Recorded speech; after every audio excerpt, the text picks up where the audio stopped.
تاکہ بعد میں آنے والے لوگوں کے لیے آپ صبر کی مثال بن جائیں۔ آخر صبر کا مرحلہ شروع ہو گیا، آپ کا سب مال و متاع ہلاک ہو گیا، یہاں تک کہ آپ فقیر ہو گئے۔ آپ کی زندگی ہی میں آپ کی ساری اولاد اللہ کو پیاری ہو گئی۔ کسی کا ایک بیٹا بھی فوت ہو جائے تو وہ کتنا غمگین ہوتا ہے، متاثر ہوتا ہے۔ سیدنا یعقوب علیہ السلام پر غم کس طرح طاری ہوا، یہاں تک کہ آپ کی آنکھوں کی بینائی تک جاتی رہی۔ مارے غم کے وہ گھل گئے تھے، جبکہ ان کا کوئی بیٹا فوت نہیں ہوا تھا، اور ادھر 7 بیٹے اور 7 بیٹیاں فوت ہو گئے۔ یہی نہیں، تمام مال مویشی ہلاک ہو گئے۔ معاملہ اس پر بھی ختم نہیں ہوا، آپ شدید مرض میں مبتلا ہو گئے۔ بیماری اس قدر شدید تھی کہ آپ چلنے پھرنے سے معذور ہو گئے، اٹھنے کی سکت نہ رہ گئی، یہاں تک کہ آپ کا گوشت گرنے لگا۔ آپ کی آزمائش انتہا کو پہنچ گئی۔ اب آپ کے ساتھی بھی آپ کا ساتھ چھوڑنے لگے۔ انہیں خوف محسوس ہوا کہ کہیں ان کی بیماری انہیں بھی نہ لگ جائے، کہیں یہ کوئی ایسی بیماری نہ ہو جو ایک سے دوسرے کو لگتی ہو۔ اس طرح سوائے 2 کے سب ساتھی آپ کا ساتھ چھوڑ گئے، کوئی آپ کے قریب نہ آتا تھا۔ جو 2 ساتھی ساتھ چھوڑ کر نہیں گئے تھے وہ بھی ذرا دور کھڑے ہو کر بات کرتے تھے۔ آپ کی خدمت کے لیے بس آپ کی بیوی رہ گئیں، وہ بہت وفادار بیوی تھی۔ یہ زوجہ محترمہ آپ کی خدمت کرتی، آپ کو کھلاتی پلاتی، آپ کو نہلاتی۔ پھر نوبت یہاں تک پہنچی کہ سارا ہی مال بالکل ختم ہو گیا۔ اب بیوی صاحبہ نے اجرت پر لوگوں کے گھروں میں کام کرنا شروع کیا تاکہ کچھ کما کر لائیں اور خاوند پر خرچ کر سکیں۔ یہ تھے اللہ کے نبی ایوب علیہ السلام، اتنی بڑی آزمائش میں پورے اترے۔ آزمائش بھی 1-2 ماہ نہیں، پورے 12 برس جاری رہی، اور ایک قول کے مطابق 18 برس جاری رہی۔ آپ اس دوران مجسمہ صبر بنے رہے۔ آپ نے کبھی کسی سے شکوہ تک نہ کیا، یہاں تک کہ کبھی زوجہ محترمہ سے بھی شکوہ نہ کیا۔ سال ہا سال اسی حالت پر گزر گئے۔ ایک بار آپ کی بیوی نے عرض کرنے کی ذرا ہمت کی اور کہا، آپ اللہ کے رسول ہیں، اگر اللہ کے حضور دعا کریں تو وہ آپ کی بیماری کو ختم فرما دیں گے، آپ کی حالت کو بدل دیں گے۔ بیوی صاحبہ کے یہ کہنے کے باوجود آپ نے بیماری کے ختم ہونے کی دعا نہ کی، نہ یہ کہا یا اللہ مجھے رزق کی فراوانی عطا فرما، بس رضائے الہی پر راضی رہے، تقدیر الہی پر خوش رہے۔ آپ نے بیوی سے فرمایا، ذرا بتاؤ تو ہم کتنا عرصہ خوشحالی اور فراوانی میں رہے ہیں، کتنا عرصہ ہم ناز و نعمت میں رہے ہیں؟ انہوں نے جواب دیا، 80 سال۔ یہ سن کر آپ نے فرمایا، مجھے اللہ تعالیٰ سے دعا کرتے حیا آتی ہے، جتنا عرصہ خوشحالی میں رہا اتنا عرصہ بیماری اور تنگ دستی میں نہیں گزرا، اس لیے میں ابھی یہ دعا نہیں کروں گا کہ وہ مجھے شفا عطا کر دے یا میری اس حالت کو بدل دے، وافر رزق عطا کرے، جب تک مجھ پر 80 سال نہ گزر جائیں۔ جس طرح میں 80 سال ناز و نعمت کی بہاریں دیکھتا رہا، اسی طرح 80 سال تک میں اسی حالت پر صبر کا دامن تھامے رہوں گا، تندرستی کا سوال نہیں کروں گا۔ آپ کے اس جواب پر بیوی صاحبہ مایوس ہو گئیں، اس لیے کہ انہیں تو بیماری کے ختم ہونے کی اور اچھے دنوں کے دوبارہ آنے کی امید تھی۔ آپ کی بات سن کر وہ بولیں، تب یہ آزمائش کی گھڑی کب ختم ہوگی؟ چونکہ اس بات سے اللہ تعالیٰ کی ناشکری ہوتی تھی، اس لیے ایوب علیہ السلام ناراض ہو گئے۔ انہوں نے اللہ کے نام کی قسم کھائی کہ اگر اللہ تعالیٰ نے مجھے شفا عطا فرمائی تو میں انہیں 100 کوڑے ماروں گا۔ دوسری طرف نوبت یہاں تک پہنچی کہ لوگوں نے آپ کی بیوی صاحبہ کو کام دینے سے انکار کرنا شروع کر دیا۔ ان کا خیال تھا کہیں ان کے شوہر کی بیماری انہیں بھی نہ لگ جائے۔ وہ سمجھتے تھے کہ ایوب علیہ السلام کی بیماری چھوت کی ہے، لہٰذا یہ بیماری ان کی بیوی کے واسطے سے انہیں بھی لگ سکتی ہے۔ جب معاملہ یہاں تک پہنچ گیا تب آپ نے ایک چھوٹی سی بات کہی، اس میں بھی کوئی واضح دعا نہیں تھی، جبکہ اس وقت سے بڑھ کر دعا کے لیے کون سا وقت ہو سکتا تھا؟ آپ کی اس بات کو اللہ تعالیٰ نے قرآن مجید میں بیان فرمایا ہے۔ سورہ انبیاء آیت 83 میں ہے، وَأَيُّوبَ إِذْ نَادَى رَبَّهُ أَنِّي مَسَّنِيَ الضُّرُّ وَأَنْتَ أَرْحَمُ الرَّاحِمِينَ۔ اور ایوب کی اس حالت کو یاد کرو جبکہ اس نے اپنے پروردگار کو پکارا کہ مجھے یہ بیماری لگ گئی ہے اور تو رحم کرنے والوں سے زیادہ رحم کرنے والا ہے۔ مجھے آزمائش نے آ لیا ہے اور تو ارحم الراحمین ہے۔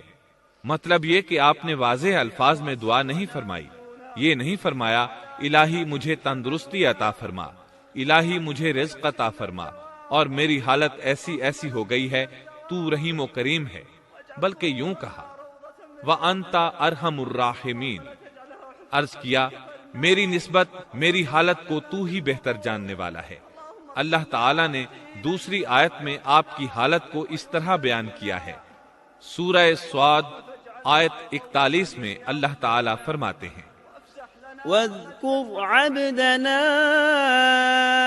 أيوب إذ نادى ربه أني مسني الشيطان بنصب وعذاب، اور ہمارے بندے ایوب کا بھی ذکر کر، جبکہ اس نے اپنے رب کو پکارا کہ مجھے شیطان نے رنج اور دکھ پہنچایا ہے۔ گویا آپ نے اس بیماری اور مصیبت کو اللہ تعالیٰ کی طرف منسوب نہیں فرمایا، بلکہ اللہ تعالیٰ کو اس سے مبرہ و پاک ٹھہرایا اور اسے شیطان کی طرف منسوب کیا۔ یوں نہیں کہا اللہ تو نے مجھے مصیبت میں ڈال دیا، بلکہ اس کو غیر اللہ یعنی شیطان کی جانب منسوب کیا۔ حدیث میں بھی اسی طرح آتا ہے والشر ليس إليك، برائی تیری طرف سے نہیں ہے۔ آپ نے اپنی حالت کو بھی ایسے ہی پیش کیا اور یوں عرض کیا أني مسني الضر وأنت أرحم الراحمين، اللہ تعالیٰ نے آپ کی التجا کو اسی لمحے شرف قبولیت سے نوازا۔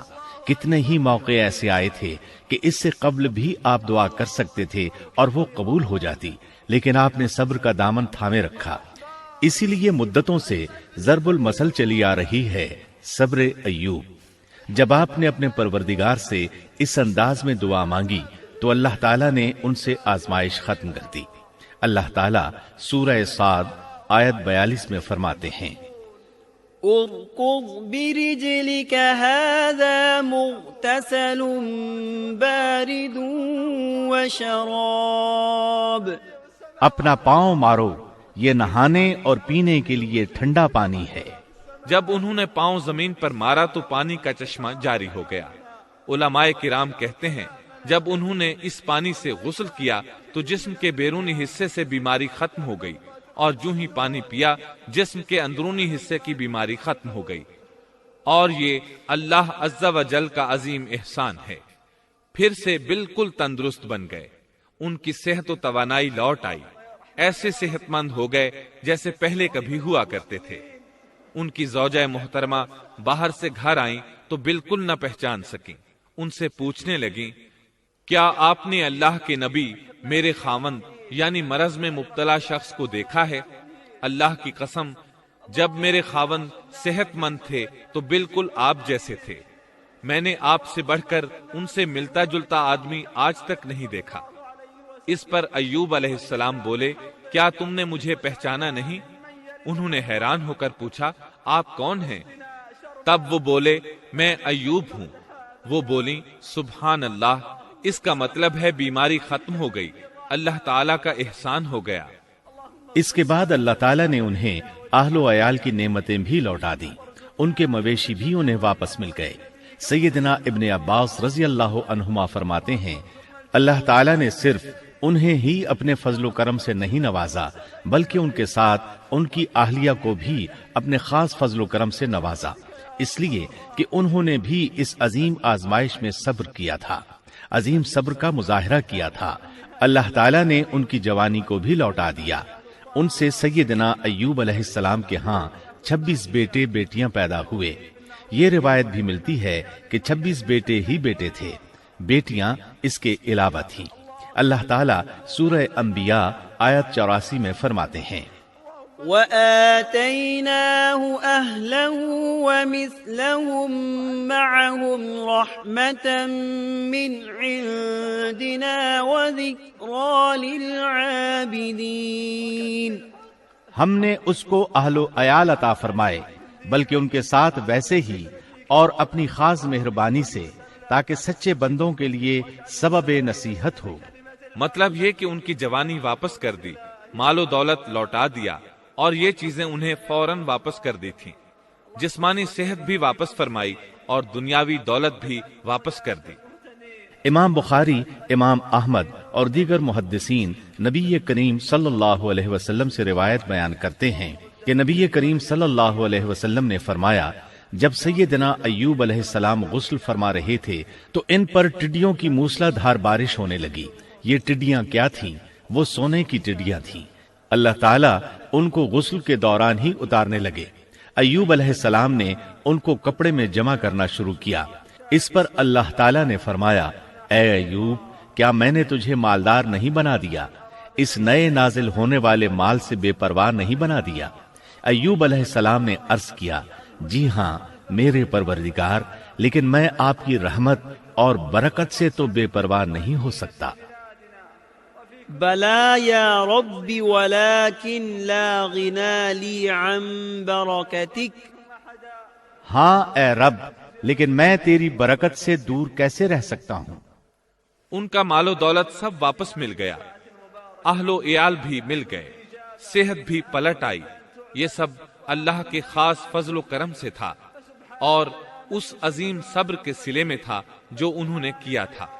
اللہ تعالیٰ نے ان کی اہلیہ محترمہ پر بھی نرمی فرمائی، جیسا کہ سورہ صاد آیت 44 میں فرماتے ہیں، وَخُذْ بِيَدِكَ ضِغْثًا۔ اور اپنے ہاتھ میں تنکوں کی ایک جھاڑو پکڑو۔ بالکل باریک تنکوں کی ایک جھاڑو لو، اس میں 100 تنکے ہوں، ان کو اکٹھا کر لو۔ اس کے بعد فرمایا، فَاضْرِبْ بِهِ وَلَا تَحْنَثْ۔ جھاڑو سے اسے مار اور قسم کے خلاف نہ کر۔ مطلب یہ کہ ایوب علیہ السلام نے اپنی بیوی کو 100 کوڑے مارنے کی قسم کھائی تھی۔ اللہ نے یہ تدبیر سمجھائی کہ 100 تنکوں کا جھاڑو لے کر ایک بار انہیں مارو اور قسم پوری کرو، قسم کی خلاف ورزی نہ کرو۔ اللهم اربط على قلوبهم وسدد سهامهم، اللهم داوي جرحاهم وشاف مرضاهم وعاف مبتلاهم، اللهم اطعم جائعهم واكس عاريهم واحمل حافيهم، اللهم ارحم ضعفهم وقلة حيلتهم وهوانهم على الناس، أنت رب المستضعفين، إلى من تكلهم؟ إلى عدو يتجهمهم أم إلى قريب ملكته أمرهم؟ إن لم يكن منك عليهم غضب فلا يبالون، ولكن عافيتك أوسع لهم، اللهم فعافهم يا رحمن يا رحيم، اللهم عافهم يا رحمن يا رحيم، اللهم ارحم شيوخهم ونساءهم وأطفالهم، اللهم احقن دماءهم، اللهم احقن دماءهم وتول أمرهم واجبر كسرهم، اللهم ارحم المأسورين في كوبا، اللهم ارحم المأسورين في كوبا، اللهم انزل عليهم في هذه الساعة رحمتك، اللهم انزل عليهم في هذه الساعة رحمتك، اللهم فك أسرهم، اللهم فك أسرهم، اللهم فك أسرهم وردهم إلى أهليهم سالمين غانمين برحمتك يا أرحم الراحمين، اللهم وفق قادة الجهاد لرضاك، اللهم وفق قادة الجهاد لرضاك،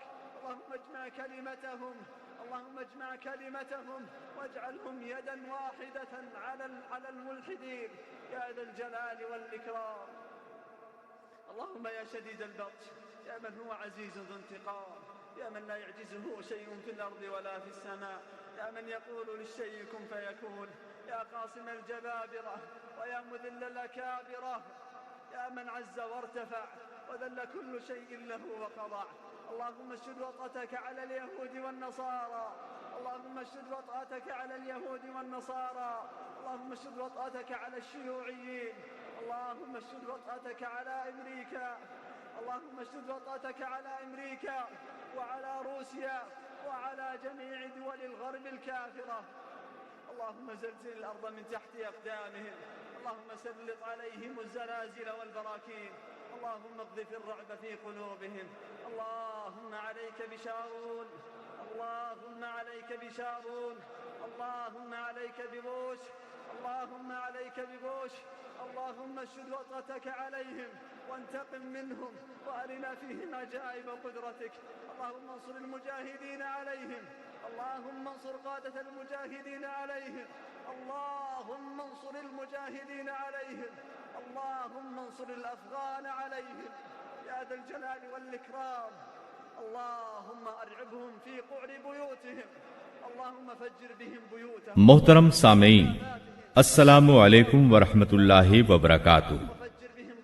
اب ہم آپ کو سناتے ہیں سیدنا ایوب علیہ السلام کا قصہ۔ ایوب علیہ السلام انبیاء کی جماعت میں سے ایک ہستی ہیں۔ اللہ تعالیٰ نے صبر کے معاملے